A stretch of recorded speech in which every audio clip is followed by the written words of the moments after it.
அனைத்து உரிமை குரல் நண்பர்களுக்கும் வணக்கம். பிற அரசியல் தலைவர்களை விட சீமானுக்கு தன்னுடைய ஆதரவை அதிகமாக அளிக்கும் புதிய தலைமுறை ஊடகம். இது குறித்த அந்த வீடியோவில் முழுமையாக பார்க்க போகிறோம். வாங்க பார்க்கலாம்.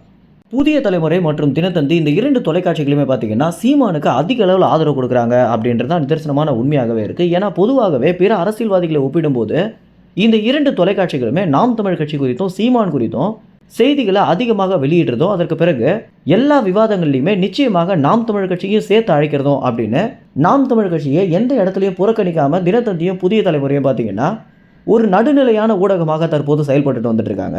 என்னதான் ஆரம்ப காலத்தில் நாம் தமிழ் கட்சியை புறக்கணித்து சீமான் குறித்த செய்திகளை அவதூறாக போட்டிருந்தாலும் சீமானுடைய வளர்ச்சி பாதை அதிகரிச்சுட்டு போகிற ஒரு காரணத்தினாலேயே சீமானுக்கு பார்த்தீங்கன்னா தங்களால் முடிஞ்ச அளவுக்கு ஆதரவாளிகளை அதிகமாக கொடுத்துட்டு வந்துட்டு இருக்காங்க. இந்த ஒரு விஷயம் அப்படின்றது தொலைக்காட்சிகளுடைய சுயநலமான செயலாக இருந்தாலுமே நாம் தமிழ் கட்சியுடைய நிர்வாகிகளுக்கும் சீமானுக்கும் பார்த்தீங்கன்னா அதிக அளவில் ஆதாயம் அளிக்கக்கூடிய செயலாகவே இருக்கு.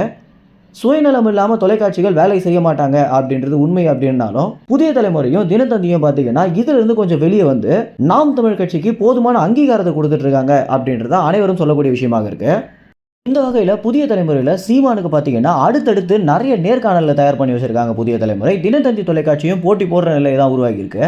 மக்களவை தேர்தல் முடிஞ்ச பிறகு சீமான் நிறைய நேர்காணல் அளிக்கிறாரு அப்படின்னு சொல்லியிருந்த நிலையில் அடுத்தடுத்த அரசியல் வேலைகள் அதிகமாக இருக்க ஒரு காரணத்தினால எல்லா நேர்காணல்லையும் பார்த்தீங்கன்னா சற்று தள்ளி போட்டிருக்காரு சீமான் அப்படின்னு தெரிய வந்திருக்கு.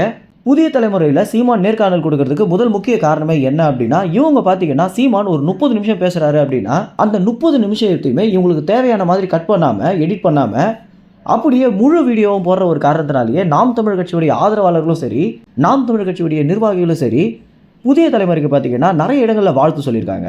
இந்த ஒரு தகவல் குறித்து என்ன நினைக்கிறீங்க அப்படின்னா, புதிய தலைமுறையில் சீமானுடைய நேர்காணல் எப்போ வெளியாகும் அப்படின்றத நீங்கள் உடனுக்குடன் தெரிஞ்சுக்கணும் அப்படின்னா உரிமை சேனலை சப்ஸ்கிரைப் செய்யுங்க. நன்றி, வணக்கம்.